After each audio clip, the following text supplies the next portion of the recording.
Bab 53, Membuat batu bata lumpur. Lantai 67 menara. Itu adalah rawa di semua sisi. Mati. Mati. Gedebuk. Seorang pemburu lizardman memukul kepala katak raksasa berukuran 1 m. Dengan panah. Keruk, keruk. Pemburu lizardman tertawa gembira, setelah berhasil memburu mangsa besar. Setelah sekian lama. Dari lantai 61 hingga 70 menara adalah wilayah lizardmen tempat mereka tinggal dengan berburu katak dan ular besar dari rawa. Kemudian, Podeuk. Seekor belalang merah, berukuran sekitar 20 cm, duduk di atas mayat katak yang diburu oleh pemburu lizardman. Kemudian, Wojeok, Wojeok. Belalang merah mulai makan dengan memotong kulit katak dengan rahangnya yang besar seolah-olah dengan gunting. Kerok. Pemburu lizardman menyerbu belalang merah yang menyentuh mangsanya dan membunuhnya dengan belati. Kemudian, ajak, ajak. Pemburu lizardman merobek salah satu kaki belalang merah dan mencicipinya untuk melihat apakah dia bisa memakannya. Kerok, kerok. Pemburu lizardman tertawa senang, menemukan rasanya lebih enak dari yang diharapkan. Sementara itu, Podeuk, Podeuk. Beberapa belalang merah terbang masuk dan mulai memakan mayat katak raksasa dan rekan mereka yang jatuh. Pemburu lizardman begitu sibuk makan, sehingga dia bahkan tidak memperhatikan belalang, membuatnya dengan mudah memburu mereka. Namun, Podeuk, Podeuk. Lebih banyak belalang merah terbang untuk memakan tubuh katak dan rekan mereka yang tumbang, menambah jumlah mereka menjadi ratusan. Kerok. Merasa takut karena belalang merah menjadi terlalu banyak, pemburu lizardman hendak pulang ke rumah saat langit berubah menjadi merah. Kerok. Ketika pemburu lizardman melihat ke langit, merasakan sesuatu yang aneh. Dia melihat bahwa langit dipenuhi dengan begitu banyak kawanan belalang merah sehingga matahari tidak dapat terlihat lagi. Kemudian, Podeudeuk, Podeuk. Sekitar 100.000 belalang merah yang terpisah dari kawanan menuju rawa tempat pemburu lizardman berada, dan tak lama kemudian, tidak ada yang tersisa di sana. Kelinci hitam, seperti biasa, mengirim piranha dan udang karang ke dalam jaring untuk menyiapkan makanan. Hari ini, Cuengi meminta belut sepuasnya, jadi untuk memamerkan martabat kakak laki-lakinya, kelinci hitam memindahkan potongan daging belut ke dalam jaring beberapa kali. Dan saat dia mengendarai arus turun lagi, kuong. Getaran kecil disertai suara bang. Ketika kelinci hitam melihat dari mana suara itu berasal. Hah? Apa itu? Cahaya hijau mengalir dari celah antara belut listrik raksasa dan dinding, lalu menghilang. Penasaran? Kelinci hitam mulai memotong tubuh belut yang menghalangi dinding tempat cahaya hijau itu mengalir. Kemudian, seogeuk, seogeuk. Saat kelinci hitam memotong kulit belut listrik raksasa di sisi yang berlawanan, membuat lubang di tubuh belut. Pahaat. Lampu hijau masuk melalui lubang. Kemudian, kuong. Bang. Dengan getaran tersebut, aliran air yang tenang tiba-tiba menjadi kasar, dan kelinci hitam tersedot melewati lubang di tubuh belut. Namun, holong. Kaki kelinci hitam tersangkut di jaring. Itu sangat melegakan. Jika bukan karena jaring, kelinci hitam akan tersapu arus dalam sekejap. Segera setelah kelinci hitam memastikan dia aman, dia melihat lebih dekat. Dari mana cahaya hijau itu berasal? Apa itu? Ada gua bawah air tempat belut listrik raksasa menghalangi. Lampu hijau mengalir dari luar gua bawah air. Saat aliran air berhenti dan lampu hijau menghilang, kelinci hitam menarik talinya 2 kali. Kelinci hitam. Sejun menarik tali dan menarik kelinci hitam beserta jaringnya. Dia khawatir karena kekuatan yang kuat menarik tali tadi. Sejun buru-buru melepaskan ikatan kaki kelinci hitam yang diikat ke jaring. Dan dengan hati-hati meletakkan kelinci hitam di kedua telapak tangannya. Bang, ada gua di bawah sana yang mengarah ke tempat lain, kata kelinci hitam di tangan Sejun, dalam keadaan kelelahan. Sebuah gua? Mencicit. Mencicit. Ya. Itu adalah gua bawah air yang memancarkan cahaya hijau. Gua bawah air yang memancarkan cahaya hijau? Aileen, apakah kamu tahu sesuatu tentang itu? Sejun bertanya pada Aileen, administrator menara. Administrator menara mengatakan bahwa itu adalah bagian yang terhubung ke lautan dimensi. Lautan dimensi?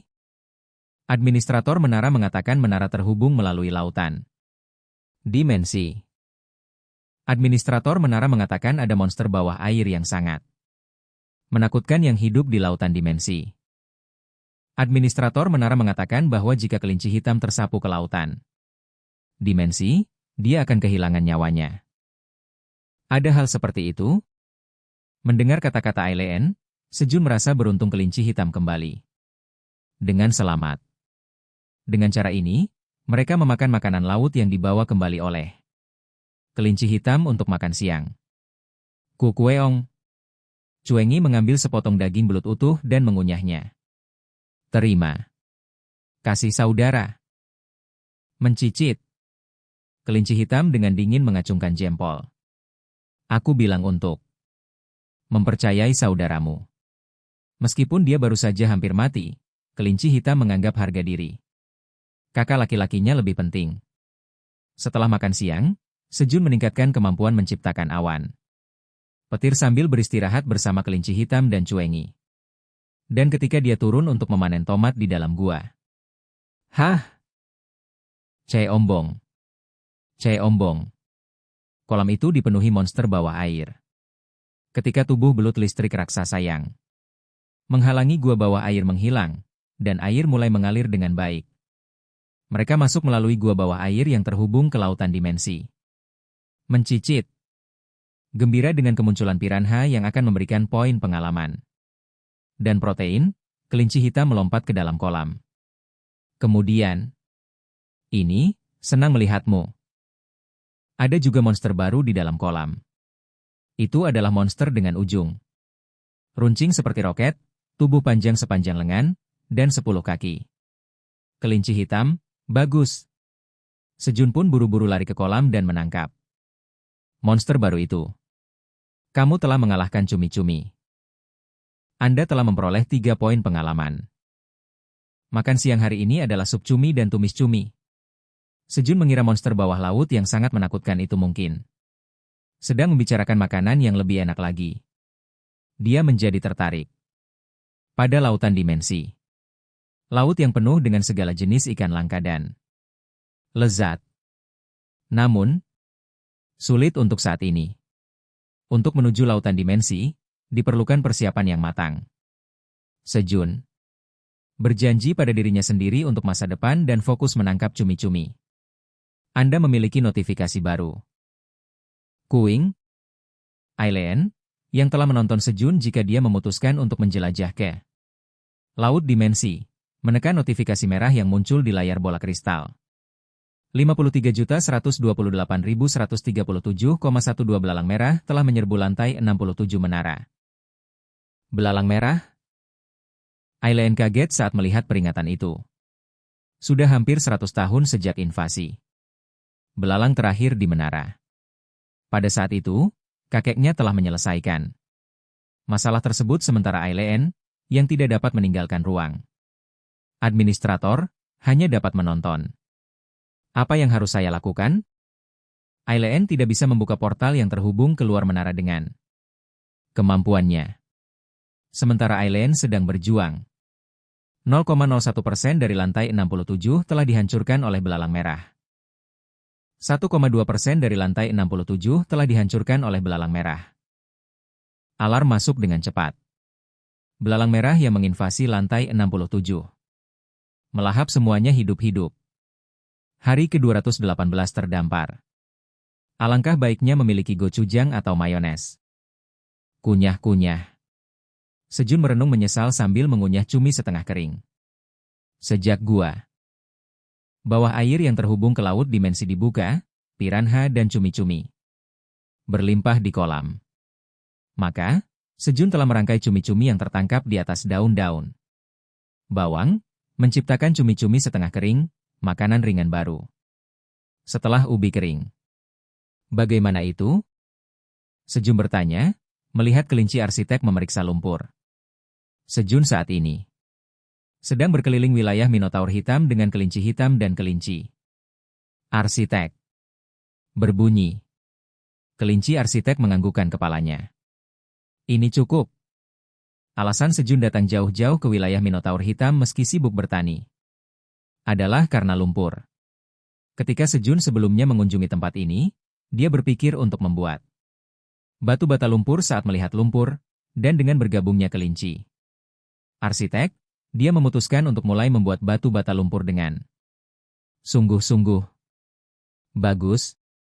Sejun mengisi cetakan batu bata yang dibuat oleh kelinci pengrajin kayu dengan lumpur. Kayu itu diperoleh dengan bantuan Mother Crimson Giant Bear. Ketika Sejun meminta kayu pada Mother Crimson Giant Bear, dia membawa kembali 2 batang kayu keesokan harinya, masing-masing hampir setebal tubuh Sejun. Bagian dalam kayu itu berwarna merah tua seperti darah, yang aneh, tapi kelinci abu-abu mengatakan itu kayu yang bagus. Menyapu. Setelah mengisi cetakan dan menghaluskan lumpur yang meluap. Dan ketika cetakan batu bata itu dilepas. Bunyi. Lumpur mempertahankan bentuknya, membentuk bata lumpur persegi yang sempurna. Sekarang yang harus dia lakukan hanyalah mengeringkan bata lumpur sampai mengeras. Batu bata lumpur dibuat dengan sangat mudah. Haruskah kita menghasilkan sekitar 100.000 untuk saat ini? Sejun dengan santai menyebutkan angka yang akan membutuhkan puluhan hari kerja terus-menerus untuk mencapainya. Tentu saja, dia tidak peduli.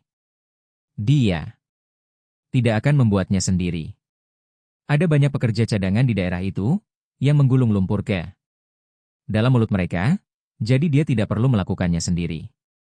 Sejun membuat kesepakatan baru dengan Raja Minotaur untuk menerima batu bata lumpur dengan imbalan daun bawang hijau. Karena cetakan bata besar untuk Minotaur hitam sudah dibuat, mereka memutuskan untuk mengirimnya. Dengan Minotaur hitam kembali setelah bekerja seharian. Apa yang harus kita buat dulu? Seperti bermain Minecraft, Sejun kembali ke gua dan dengan gembira membayangkan apa yang bisa dia bangun dengan batu bata. Kemudian, setelah makan ikan bakar dan tumis cumi untuk makan siang, tepat saat dia akan memulai pekerjaan siangnya. Sejun tiba-tiba teringat bahwa dia belum menanam ubi emas. Aku harus menanamnya dengan cepat dan memanen tomat ceri. Sejun pergi ke gudang untuk mengambil ubi emas yang sudah dipanen. Tetapi, kemana mereka semua pergi? Tidak ada ubi jalar emas yang disimpan di gudang.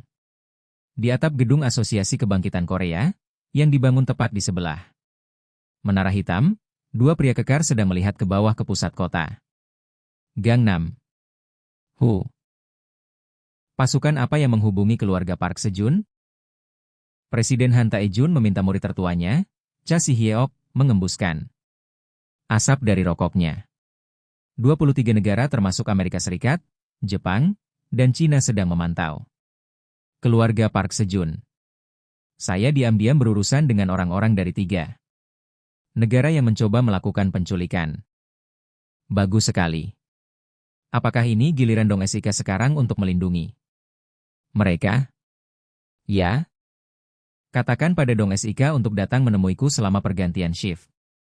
Han Tae-jun berencana mengirim Kim Dong SIK untuk mendapatkan lebih banyak tomat ceri ajaib. Memakan tomat ceri ajaib yang diberikan oleh Kim Dong SIK meningkatkan kekuatan sihir seseorang, membuatnya sedikit lebih mudah untuk mengatasi kutukan api dan membuat aktivitas eksternal jauh lebih nyaman. Yang terpenting, mereka lezat. Ya.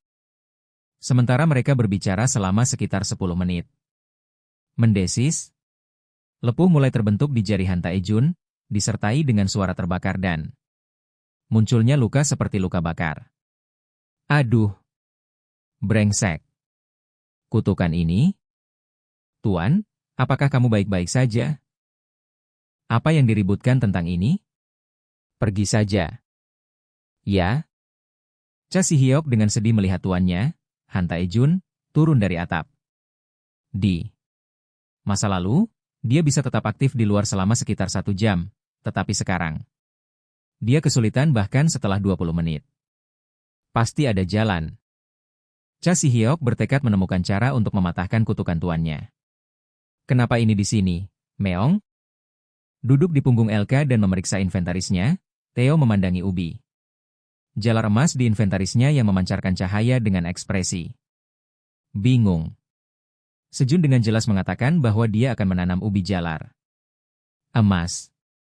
Sepertinya dia mungkin telah memasukkannya ke dalam inventaris tanpa berpikir ketika dia mengemasi ubi jalar. Theo, ada apa?